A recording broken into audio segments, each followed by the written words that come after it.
Salut à tous, bienvenue sur Direct Snap, j'espère que tout le monde va bien aujourd'hui. On se retrouve pour une nouvelle vidéo avec Nabil. Alors comme vous le savez tous, il est absent des réseaux sociaux depuis un petit moment pour des raisons que la plupart d'entre nous ignorent. Malgré bien évidemment plein de suppositions, comme par exemple l'histoire avec Magali Berda. Mais au final, il a décidé aujourd'hui de s'exprimer réellement sur les raisons qui l'ont poussé à s'absenter. Et je peux vous assurer que c'est pas joyeux du tout. Il va falloir beaucoup de courage pour passer ce genre d'épreuve. Mais enfin bref, je vous en dis pas plus et je vous laisse découvrir tout ça par vous-même. Salam alaikum la team, j'espère que tout le monde va bien, que tout le monde a passé une bonne journée. Pour commencer, je voulais vous remercier, mille merci pour tous vos messages hier de soutien et l'amour que vous véhiculez à travers vos messages. On a passé la nuit à les lire avec ma femme et ça nous a fait beaucoup de bien. Donc pour faire bref, la famille, si j'ai pas trop été présent sur les réseaux sociaux ces derniers temps, c'est pas parce que Voldemort a obtenu une ordonnance du juge comme elle l'a affirmé. D'ailleurs, ça fait plus de 15 jours, donc je pense que l'Instagram aurait sauté. D'ailleurs, ça fait 15 jours que je snap et qu'il n'a pas sauté non plus. Ça fait 15 jours, donc je pense que j'aurais été informé puisque je suis le principal concerné. C'est quand même une ordonnance du juge. Et j'ai pas reçu de mail, j'ai pas reçu de courrier, j'ai pas reçu d'appel. Mon mail et mon numéro de téléphone. Quand j'ai eu des problèmes avec Nabila, son avocate m'avait appelé. J'ai reçu plusieurs fois des mises en demeure de la part de Voldemort et là rien du tout.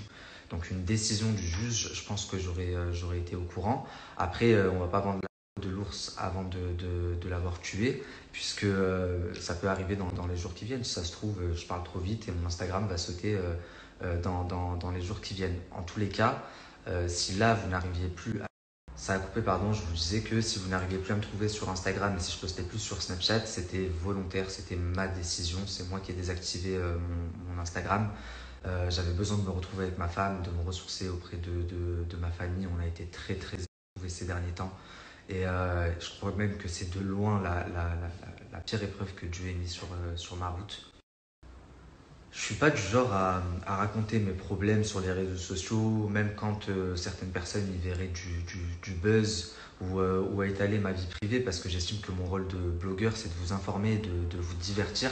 Mes problèmes personnels ou familiaux, ils n'ont rien à faire sur les réseaux sociaux, mais quand je vois la bonté et la gentillesse dans vos messages, l'inquiétude, il y a énormément de personnes qui ont contacté ma mère, qui ont contacté mes sœurs pour savoir ce qui se passait, contacter des blogueurs avec qui, ou des influenceurs avec qui je suis proche, des collaborateurs. Et tout ça fait que je me sens un peu obligé de vous expliquer. J'ai pas été souvent confronté à la mort. J'ai grandi avec mes deux parents, mes deux grands-parents. J'ai pas eu d'amis proches qui sont décédés. Les seules personnes proches de moi qui sont mortes, Allah yarhamhum, et j'étais gamin, c'est ma tante et mon oncle. Je vous en avais brièvement parlé lorsque un blogueur, disant blogueur, s'était permis de dire comme si c'était quelque chose de mal. Oui, la mère de Nabil, elle a adopté des enfants. Je vous avais expliqué que c'était vrai, mais que c'était mes cousins et qu'ils avaient perdu leurs parents très jeunes. Et du coup, ma mère et mon père les avaient recueillis. Du coup, on a comme des frères et sœurs. C'est vraiment les seules personnes que j'ai perdues dans ma vie. Donc, et encore une fois, j'étais jeune. Ça fait 10 fois que je refais cette partie de la vidéo. Du coup, je vous disais, en fait, pendant le mois de septembre, on a été vraiment très éprouvés. J'ai perdu ma grand-mère du côté de mon père. C'était une dame âgée, Allah yarhamha. Et certains me diront c'est la vie, mais pour quelqu'un qui n'a pas l'habitude d'être confronté à la mort, c'est vrai que ça m'a mis un coup. Et quelques jours après, toujours dans le mois de septembre, j'ai également perdu la petite fille que ma femme attendait. Ça a été les pires jours de notre vie, je crois. Ça a été dur pour moi et je pense 10 fois plus pour ma femme. Euh, Moi, parce que je m'étais fait à l'idée et comment on dit, j'avais programmé dans ma tête tout un tas de choses. On se dit qu'on va être papa, donc on prévoit certaines choses. Mais c'est ma femme qui le sentait. Ça a coupé, je vous disais, ça a été dur pour moi, mais je sais que ça a été 1000 fois plus dur pour ma femme. C'est elle qui sentait la vie grandir en elle. Euh, D'autant plus que il s'est passé plusieurs jours. Enfin, elle a au bout de 7 mois, même pas 7 mois.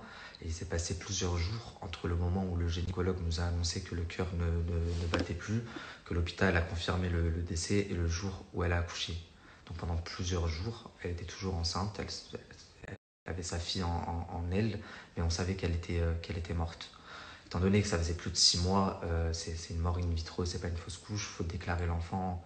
Enfin bref, c'est juste horrible et je préfère me dire que c'est une épreuve de la vie que j'ai beaucoup été éprouvé, que Kouchib Mekatib et que c'est comme ça, c'est Dieu qui donne. Dieu m'a beaucoup donné. S'il estime que c'était pas le moment, ben. Évidemment, je me fais souvent couper par le minuteur. Je disais, je m'y résous et je préfère me dire que c'est une épreuve et que ça ira avec le temps que d'écouter certains qui me disent la haine des gens, d'autres qui me disent le karma. Enfin bref, je ne vais pas rentrer dans les détails, on ne va pas polémiquer là-dessus plus. Euh, je me suis absenté pendant 2 semaines, j'ai vu que certains étaient contents, j'ai vu que Twitter s'était enflammé. Euh, Comment vous dire que ça ne m'a même pas atteint, j'étais à 1000 km ailleurs, vous pouvez même pas imaginer. Enfin bref, je sais même pas si ça se dit ce que je viens de dire. En tous les cas, je reviens en force, ce qui te rend plus fort et je pense que ça n'a jamais été autant vrai. J'ai besoin. Hier, je me suis vraiment rendu compte en lisant vos messages que j'avais besoin non seulement de ma communauté, puisqu'aujourd'hui vous faites partie de moi comme ma famille, comme mes amis. Je me vois mal comme ça du jour au lendemain vivre sans vous parler, sans faire mon travail, puisque c'est devenu mon travail, que j'ai bien ma vie grâce à ça et que j'aime ce que je fais. Alors oui, j'ai été anéanti ces derniers temps, dans le sens où, vous savez, j'ai perdu ma grand-mère, ça a été très dur, on n'a pas pu aller à l'enterrement, c'était au Maroc, ni mon père, ni moi, ni mes frères et sœurs. Et ma femme faisait beaucoup pour me remonter le moral. Nabil pense au bon moment avec elle, tu sais, c'est la vie, il y a des personnes qui partent, il y a des personnes qui naissent, c'est Dieu qui le veut, c'est le cycle de la vie. C'est une personne âgée, elle a une grande famille, machallah, elle a fait. Et c'est vrai que ces mots, ils m'ont beaucoup réconforté. Elle me disait, tu vois, ta grand-mère, elle est partie, et toi, tu vas avoir un enfant, tu donnes la vie. Mais alors, quand on a appris quelques jours après que ma femme avait perdu également la petite fille qu'elle attendait, imaginez à quel point on a été anéanti, abattu. Et j'ai ressenti le besoin de me couper des réseaux sociaux et de me retrouver je disais, dans un cercle restreint, familial, amical, mais c'est pas pour autant que je reviens pas en force. Et d'ailleurs, on va commencer dès ce soir. Je vous posterai une vidéo un peu plus tard dans la soirée. Je vous avais promis une vidéo sur la dangerosité des réseaux sociaux, surtout chez les mineurs, et je vais prendre un cas concret qui cartonne en ce moment. Il s'agit de la chanteuse Weshden.